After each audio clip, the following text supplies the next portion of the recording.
How to unpin Instagram reel.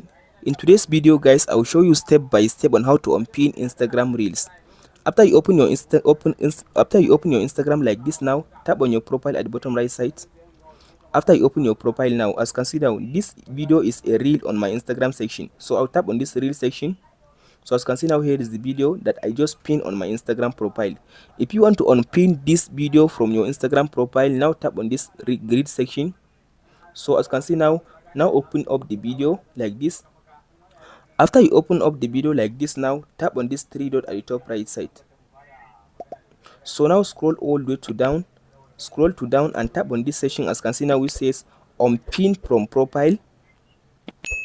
After you tap on this unpin from profile, tap on this back arrow again.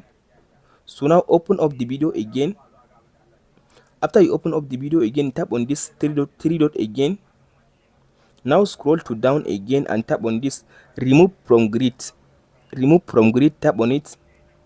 So tap on this remove from grid again. So as you can see now, it says remove from grid. Now it's remove the Instagram reel from my profile. Tap on this back arrow.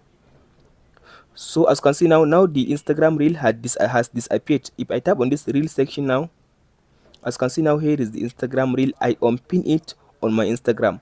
That's it guys on how to unpin Instagram reel, or how to unpin reel in Instagram. Hope this video helps you. Don't forget to like, subscribe and share.